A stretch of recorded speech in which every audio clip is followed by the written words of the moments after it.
Happy international women's day. ये इसीलिए मनाया जाता है ताकि हम याद कर सके महिलाओं का योगदान, उनका स्थान इस समाज को बनाने में। सभी स्तर की महिलाओं को बहुत सारी फिजिकल, इमोशनल, सोशल चैलेंजेस को पार करना पड़ता है बचपन से ही। हम सभी को तो ये पता है, बहुत सारी न्यूज़ पढ़ते रहते हैं, रिसर्चेस देखते रहते हैं कि दुनिया भर की महिलाओं को कितना सारा स्ट्रेस होता है उनकी खुद की और परिवार की देखभाल करने में। तो इस सभी के लिए, उनके सम्मान के लिए 8 मार्च को इंटरनेशनल विमेंस डे कमेमोरेट किया गया है। मैं आई हूँ आज देखने के लिए कि महिलाओं के स्वास्थ्य के बारे में ऐसे कौन से चैलेंजेस है, कौन सी बीमारियों का उनको सामना करना पड़ता है, बचपन से लेके बुढ़ापे तक उनको कौन कौन सी बीमारियां होती हैं और होलिस्टिकली हम इसका समाधान कैसे पा सकते हैं, इसी के बारे में आज चर्चा करेंगे।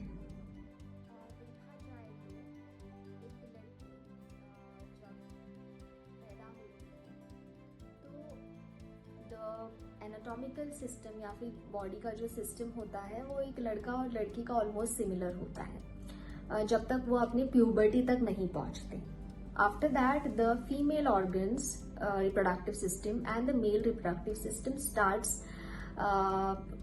Becoming activated and functional. तब तक बॉडी का जो भी मैकेनिज्म है वो ऑलमोस्ट सिमिलर ही रहता है। In a women's life there are basically 3 phases। एक तो है चाइल्डहुड, उसके बाद हो गया puberty and the middle age, and then is the old age. तो जब एक महिला इन तीनों फेजेस से गुजरती है उसकी बॉडी में बहुत सारे चेंजेस आते हैं। ये चेंजेस फिजिकल होते हैं, उसके साथ साथ मेंटल, इमोशनल भी होते हैं।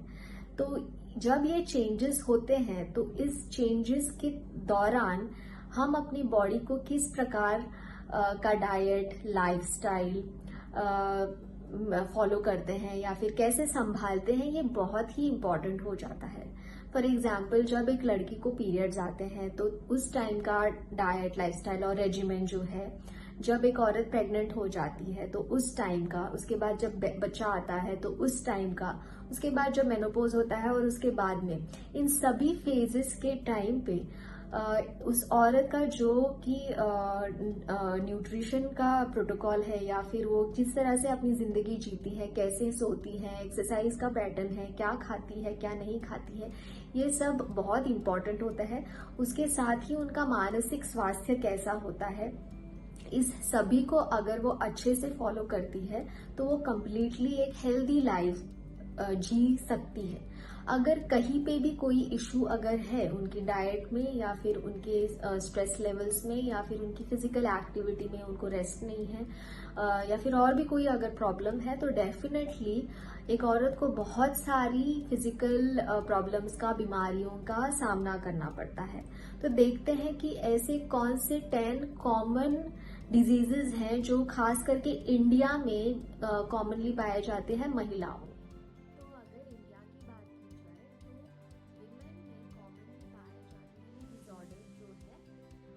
वो है हार्ट डिजीजेस, डायबिटीज, स्ट्रोक, उसके बाद गायनिकोलॉजिकल डिसऑर्डर्स है जैसे कि different types of menstrual disorders, period related problems, uterine problems, infertility है इसमें, पीसीओएस, एंडोमेट्रियोसिस वगैरह वगैरह। उसके बाद आता है स्केलेटल इश्यूज, ऑस्टियोआर्थराइटिस, ऑस्टियोपोरोसिस। उसके बाद मेंटल हेल्थ और मेंटल डिसऑर्डर्स, यानी कि इतना सारा स्ट्रेस होता है, स्पेशली अगर वो वर्किंग विमेन है तो उनको घर और वर्क रिलेटेड बैलेंसिंग का बहुत स्ट्रेस होता है, तो वो इश्यूज होते हैं। उसके बाद कॉमन जो प्रॉब्लम्स है जो मैन और विमेन को होते हैं वो भी होते ही हैं। तो Indian women are suffering from a lot of health concerns lately क्योंकि हमारे यहाँ पे सोशल अवेयरनेस तो हो गई है कि अभी women can do a lot of work which earlier they were deprived from doing, लेकिन वो कैसे करें वर्क लाइफ और होम लाइफ और होम वर्क को कैसे बैलेंस करें, इसका इतना अभी तक अवेयरनेस नहीं है। और घर के जो मेल्स हैं उनका उतने हद तक सपोर्ट नहीं है। इसके वजह से और जो कि लोअर इनकम ग्रुप्स से विमेन आते हैं उनमें एनीमिया और different types of deficiency disorders, delivery के टाइम पे कॉम्प्लिकेशंस, स्टिल चाइल्ड बर्थ या फिर डेड चाइल्ड, ये सभी इश्यूज भी है।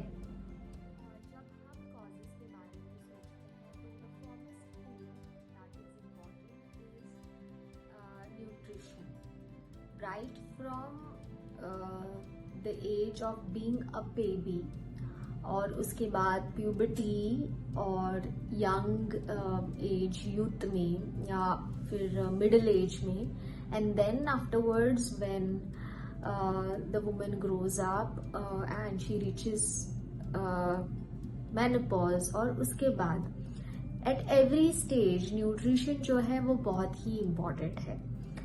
न्यूट्रिशन इसलिए इम्पॉर्टेंट है क्योंकि एक तो ओवर न्यूट्रिशन की वजह से भी इश्यूज हो सकते हैं या फिर माल न्यूट्रिशन और अंडर न्यूट्रिशन की वजह से भी इश्यूज हो सकते हैं। ओवर न्यूट्रिशन की वजह से हम देखते हैं कि हार्मोनल इम्बैलेंसेस हो जाते हैं, डायबिटीज, ओबेसिटी, पीसीओएस, इन जैसी बहुत सारी बीमारियां, स्ट्रोक वगैरह, कार्डियक इश्यूज, हार्ट डिजीजेस वगैरह हो जाते हैं।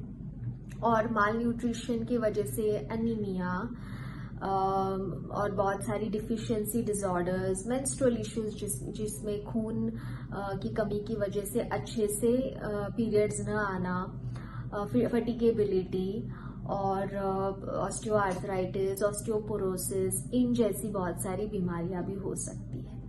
तो एट एवरी स्टेज इसलिए डाइट बहुत इंपॉर्टेंट है। उसके बाद लाइफस्टाइल। अब ये लाइफस्टाइल जो है वो भी बहुत इंपॉर्टेंट है स्टेज के हिसाब से। Proactive lifestyle is always welcome, लेकिन कई सारी महिलाएं जो है जो कि घर में रहती है और बहुत दिन का काम करती है, बिल्कुल भी रेस्ट नहीं मिलता है, स्लीप भी उनकी डिप्राइव्ड हो जाती है, तो उनमें अलग इश्यूज दिखते हैं। और जिन महिलाओं को बैठा काम होता है, ऑफिस वर्क होता है और बहुत स्ट्रेस और मेंटल फटीग हो जाता है, तो उनमें अलग इश्यूज दिखते हैं। और जब आप अपने पीरियड पे होते हैं तो आप रेस्ट नहीं करते हो, आप बहुत फिजिकल एक्टिविटी करते हो, तो उनमें अलग इश्यूज दिखते हैं। प्रेगनेंसी के टाइम पे अगर नहीं फॉलो कर रहे हैं सब प्रोटोकॉल प्रॉपर्ली तो फिर हेल्थ इश्यूज दिखते हैं। मेनोपॉज में भी उस हिसाब से अगर आप फॉलो नहीं करते हैं, तो एट एवरी स्टेज आपके लाइफस्टाइल में क्या चेंजेस आ रहे हैं वो भी इम्पोर्टेंट है।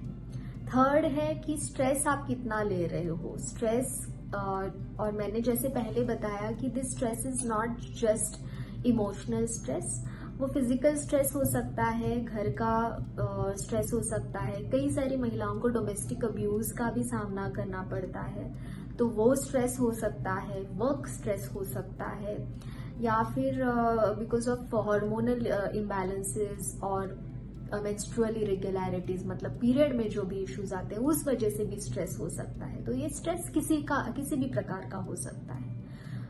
फोर्थ चीज बोलना चाहती हूँ कि हम जो खाना खा रहे हैं वो ही पोल्यूटेड है, बहुत सारा एयर पोल्यूशन है, पानी भी पोल्यूटेड आ रहा है, तो इस वजह से भी बहुत सारे इश्यूज हो सकते हैं, हार्मोनल फ्लक्चुएशंस हो सकते हैं। तो कई सारे पॉजिटिव रीजंस हैं।